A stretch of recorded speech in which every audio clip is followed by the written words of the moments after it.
ചില ആൾക്കാരെ കണ്ടിട്ടുണ്ടാവും, നമ്മളോട് ഭയങ്കര സ്നേഹമായിരിക്കും, പക്ഷെ സ്വിച്ച് ഇട്ട പോലെ ആയിരിക്കും ആ സ്നേഹം ദേഷ്യമായി മാറുന്നത്. വൺസ് നമ്മളോട് ഭയങ്കര സ്നേഹമായിരിക്കും ആൻഡ് ദ നെക്സ്റ്റ് മൊമെന്റ് നമ്മൾ അവോയ്ഡ് ചെയ്യും. മേ ബി ഇത് ബോർഡർ ലൈൻ പേഴ്സണാലിറ്റി എന്ന മെന്റൽ ഹെൽത്ത് സിറ്റുവേഷൻ ആവാം. ബോർഡർ ലൈൻ പേഴ്സണാലിറ്റി ഡിസോർഡർ ഒരു ഇമോഷണൽ റെഗുലേഷൻ പ്രോബ്ലം ആണ്. അതായത് അവരുടെ ഫീലിംഗ്സ് വളരെ സ്ട്രോങ് ആയിരിക്കും, പക്ഷേ ആ ഫീലിംഗ്സിനെ കൺട്രോൾ ചെയ്യാൻ ബുദ്ധിമുട്ടാണ്. സംടൈംസ് അവർക്ക് ഭയങ്കര സ്നേഹമായിരിക്കും, അല്ലെങ്കിൽ ദേഷ്യമായിരിക്കും, അതുമല്ലെങ്കിൽ അവർ സ്നേഹിക്കുന്നവരെ അവരെ ഇട്ടിട്ട് പോകുന്നുള്ള പേടിയായിരിക്കും. ഈ ബോർഡർ ലൈൻ പേഴ്സണാലിറ്റി ഉള്ള ആളുകളിൽ സാധാരണയായി കാണുന്ന ലക്ഷണങ്ങൾ എന്ന് പറഞ്ഞു കഴിഞ്ഞാൽ ഫിയർ ഓഫ് അബാൻഡമെന്റ്, അതായത് അവരുടെ ജീവിതത്തിൽ ഒറ്റയ്ക്കായി പോവോ, അവരെ സ്നേഹിക്കുന്നവരെ വിട്ടിട്ട് പോവോ, ഈ പേടി എപ്പോഴും അവരെ അലട്ടുന്നത് കാരണം കൊണ്ട് ചെറിയ പ്രശ്നം പോലും അവർ വലിയ പ്രശ്നങ്ങളായി ആണ് കാണുന്നത്. ദെൻ റിലേഷൻഷിപ്പ് ഇൻസ്റ്റെബിലിറ്റി, അതായത് അവരുടെ റിലേഷൻ സ്റ്റേബിൾ ആയിട്ട് കൊണ്ടുപോകാൻ ഭയങ്കര ബുദ്ധിമുട്ടായിരിക്കും. ഒരു ദിവസം ഭയങ്കര ഐഡിയൽ ആയിട്ട് നിന്നിട്ട് ആൻഡ് അടുത്ത ദിവസം ഭയങ്കര ദേഷ്യവും വാശിയും ഒക്കെ ആയിരിക്കും ആ റിലേഷൻഷിപ്പിൽ അവർ കാണിക്കുന്നുണ്ടാവുക. അപ്പോൾ ഓപ്പോസിറ്റ് നിൽക്കുന്ന പാർട്ട്ണർക്ക് അത് ഭയങ്കര ഡിഫിക്കൽട്ടായിരിക്കും.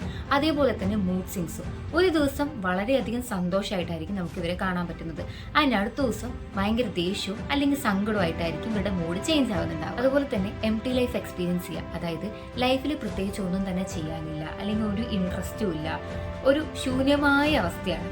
ഇതെന്തുകൊണ്ട് എക്സ്പീരിയൻസ് ചെയ്യുന്നത് വെച്ച് കഴിഞ്ഞാൽ ചൈൽഡ്ഹുഡ് ട്രോമ. ചിലപ്പോൾ ബോർഡർ ലൈൻ പേഴ്സണാലിറ്റി ഡിസോർഡർ ഉള്ള ആളുകൾക്ക് കുട്ടിക്കാലത്ത് ഒരു കംഫർട്ടബിൾ ആയിട്ടുള്ള emotional support കിട്ടിയിട്ടുണ്ടാവില്ല.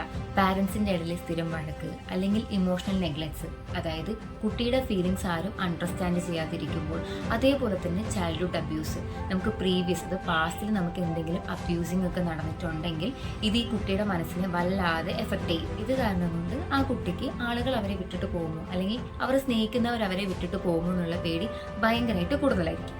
Then brain and emotional regulation problem, അതായത് ഈ border line personality disorder experience ചെയ്യാനുള്ള മെയിൻ റീസൺ ആണ് ഫിയർ ഓഫ് അബാൻഡോമെന്റ്. അതായത് അവർ സ്നേഹിക്കുന്നവർ അവരെ വിട്ടിട്ട് പോവോ, അല്ലെങ്കിൽ ഇത്രയും നമ്മളെ അവർ സ്നേഹിക്കത്തുള്ളൂ, അങ്ങനെയുള്ള ഫിയർ അവർക്ക് റിപ്പീറ്റഡ് ആയിട്ട് വരുന്നത് കാരണം കൊണ്ട് ഇനിയിപ്പോൾ അവർ നല്ല ബെറ്റർ റിലേഷൻഷിപ്പിലാണെങ്കിൽ പോലും ആ ഓപ്പോസിറ്റ് നിൽക്കുന്ന വ്യക്തിയോട് ദേഷ്യം കാണിച്ചിട്ട് ഡിസ്റ്റൻസ് ഇട്ട് മാറും. ഇതിൻ്റെ ഒരു മെയിൻ തിങ് എന്താണെന്ന് വെച്ച് കഴിഞ്ഞാൽ ഈ ബോർഡർ ലൈൻ പേഴ്സണാലിറ്റി ഡിസോർഡർ ഉള്ള ആളുകൾ ഒരിക്കലും ഡ്രാമ ഷോ ചെയ്യുന്നതല്ല, അവരുടെ സിറ്റുവേഷൻ ആണ്.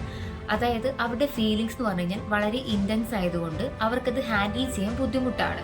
സോ ഈ സമയത്ത് അവർക്ക് വേണ്ടത് ഒരു അണ്ടർസ്റ്റാൻഡിങ് സപ്പോർട്ടാണ്. ഇതിന്റെ ട്രീറ്റ്മെന്റ്സ് എന്ന് പറഞ്ഞു കഴിഞ്ഞാൽ ഒരു സൈക്കോളജിസ്റ്റിനെ സൈക്കാട്രിസ്റ്റിനെ കൺസൾട്ട് ചെയ്തിട്ട് കറക്റ്റ് ആയിട്ട് ട്രീറ്റ്മെന്റും കാര്യങ്ങളും പ്രൊവൈഡ് ചെയ്യുകയാണെന്നുണ്ടെങ്കിൽ ഇവരെ നമുക്ക് ബാക്ക് ടു നോർമൽ സ്റ്റേജിലേക്ക് കൊണ്ടുവരാവുന്നതാണ്. നിങ്ങൾക്കറിയുന്ന ആർക്കെങ്കിലും ഇതുപോലുള്ള പ്രശ്നങ്ങൾ ഉണ്ടെങ്കിൽ അവരെ ജഡ്ജ് ചെയ്യാതെ മാക്സിമം അണ്ടർസ്റ്റാൻഡ് ചെയ്ത് സപ്പോർട്ട് ചെയ്യുക. നമ്മുടെ ഫിസിക്കൽ ഹെൽത്ത് പോലെ തന്നെയാണ് മെന്റൽ ഹെൽത്തും. ഈ വീഡിയോ നിങ്ങൾക്ക് ഇഷ്ടപ്പെട്ടെങ്കിൽ ലൈക്ക് ചെയ്ത് സപ്പോർട്ട് ചെയ്യാൻ, കൂടുതൽ സൈക്കോളജി റിലേറ്റഡ് വീഡിയോസിനായിട്ട് ചാനൽ സബ്സ്ക്രൈബ് സപ്പോർട്ട് ചെയ്യാം. Thank U.